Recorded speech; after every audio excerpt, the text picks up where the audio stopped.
Deputado José Manuel Pereza. Muito obrigado, Sr. Presidente, Sra. Ministra, Sra. Secretária de Estado, Senhoras e Senhores Deputados, muito boa tarde. Sra. Ministra, o Governo definiu nesta área, no documento que nos foi distribuído, 3 grandes eixos estratégicos para a sua ação. Em primeiro lugar, melhoria do planeamento de meios humanos, materiais e financeiros. Em segundo lugar, alargamento da oferta de justiça e, em terceiro lugar, aproximação da justiça aos cidadãos. Eu gostaria, nesta primeira ronda de perguntas, de me concentrar nos 2 primeiros eixos de ação estratégica. Comecemos pela questão do planeamento dos meios.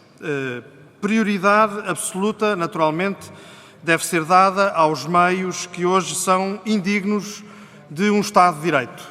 E estou-me, naturalmente, a referir às prisões. A Sra. Ministra agora mesmo acabou de se referir em termos que me parecem muito acertados a este problema.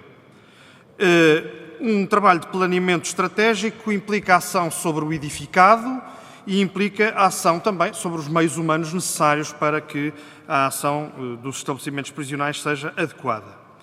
Sra. Ministra, queria perguntar-lhe qual é a disponibilidade do Governo para, no âmbito de uma estratégia plurianual de requalificação e modernização do sistema prisional, vir a apresentar a este Parlamento, no próximo ano, até ao fim do próximo ano, um relatório que identifique as prioridades do ponto de vista de reabilitação de infraestruturas e também de reforço dos meios humanos necessários e que apresente justamente uma programação desta ação que é necessária para a requalificação. Entendemos nós que esta atuação seria muito necessária.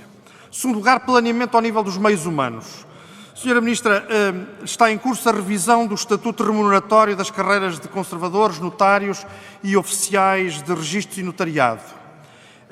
A minha pergunta seria justamente se, no âmbito deste planeamento de meios, pode o Governo assumir um compromisso temporal definido, se podemos concretamente, dar por boa a noção, que é a nossa, de que o ano de 2017 é o ano em que se vai finalizar esta revisão do Estatuto Remuneratório e, portanto, teremos essa questão concluída durante o próximo ano, numa lógica de planeamento. Queria passar para o segundo eixo da ação estratégica e que diz respeito ao alargamento da oferta de justiça.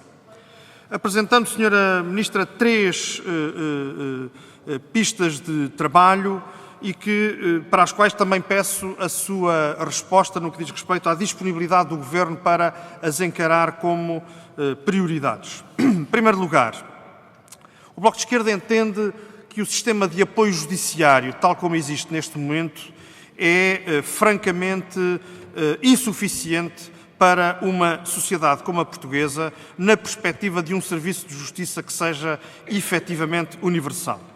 Na verdade, atualmente, o apoio judiciário integral apenas abrange os titulares com rendimentos iguais ou inferiores a 3/4 de indexante de apoios sociais. Qualquer coisa que neste momento andará à volta dos 307 euros.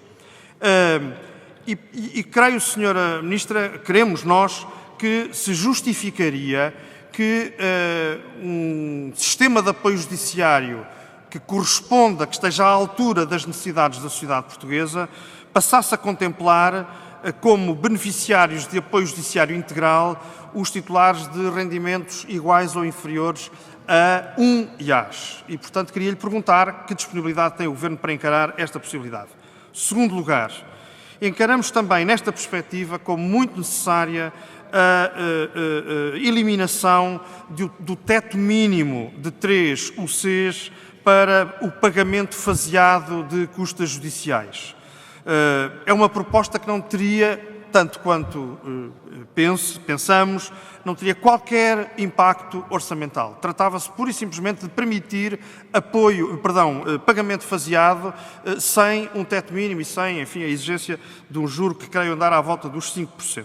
Pergunto também ao Governo qual é a sua disponibilidade para este efeito. E, finalmente, Sra. Ministra, queria referir-me a uma proposta do Governo que alarga a isenção de custas para vítimas de crimes de violação, de escravidão e de tráfico de pessoas. Esta é a proposta do Governo. Sra. Ministra, entendemos nós que se justificaria incluir nesta isenção de custas também as vítimas que se envolvem em processos, vítimas de crimes de mutilação genital feminina e de crimes de coação sexual. E queria perguntar, Sra. Ministra, qual é a disponibilidade do Governo para, numa lógica de alargamento da oferta de justiça, vir a aceitar esse alargamento que, por nós, será sugerido. Muito obrigado, para já ficamos por aqui. Muito obrigado, Sr. Deputado José Pureza. Tem a palavra a Sra. Ministra da Justiça. Muito obrigada, Sr. Deputado José Manuel Pureza, pelas suas perguntas, que vão ao encontro de uma declaração que eu queria aqui fazer. Eu acho que dos piores problemas que nós temos no Ministério da Justiça tem a ver com o planeamento. O Ministério da Justiça tem que ter mais capacidade de planeamento, não só ao nível dos prisionais, como a vários outros níveis.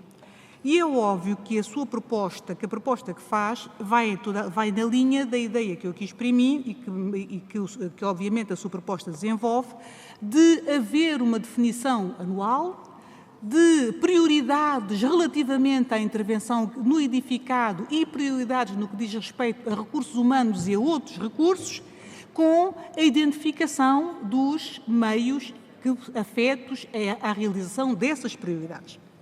E, portanto, nessa perspectiva, o Governo está perfeitamente à vontade, estaria perfeitamente à vontade para o fazer. Se me perguntasse hoje quais eram as prioridades, eu já dizia quais elas eram e dir-lhe até quais eram as nossas condicionantes no sentido da respectiva execução. Quanto à questão do Estatuto de Conservadores e Notários, nós temos, de facto, a ideia de que é preciso intervir nessa área. Mas a única garantia que eu lhe posso dar é que no ano 2017 nós trabalharemos nesse sentido e que até ao final de 2017 teremos, em princípio, analisada a questão no sentido de podermos, em 2018, tomar alguma iniciativa. Quanto à questão do apoio judiciário, eu precisaria aqui de dizer algumas mais coisas.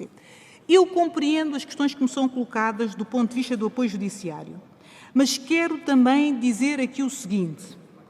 O apoio judiciário hoje representa uma parcela muito grande das despesas da área da justiça, legitimamente. Ou seja, o orçamento, do ponto de vista daquilo que é executado, a Justiça paga cerca de 60 milhões anuais de apoio judiciário, 5 milhões por mês. E esse apoio judiciário tem apenas a ver com o patrocínio do advogado.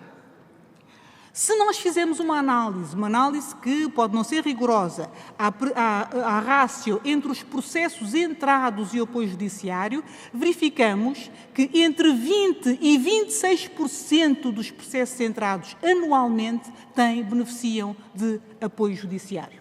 Portanto, isso não significa que nós não pensemos que face a um conjunto de dificuldades que nos têm sido representadas, não se deve fazer nada. E nessa perspectiva, criamos um grupo de trabalho. Está criado um grupo de trabalho que envolve os advogados, que aliás representou muito enfaticamente essa questão, no sentido de fazermos a avaliação do sistema. Não para mudarmos o sistema, porque eu penso que corresponde que os países se revêem, as instituições se revêem nas suas tradições, que temos um sistema de apoio judiciário que está instituído, mas que é preciso eventualmente revê-lo, na perspectiva dos serviços que presta, na perspectiva da sua organização e também na perspectiva da eventual redução ou limitação das disfunções que ele possa evidenciar. Finalmente, colocou-me uma outra questão que tem a ver com a proposta o Governo, de facto, na proposta de orçamento, alarga a isenção de custas a um conjunto de situações, a violação, o tráfico de pessoas, a escravidão.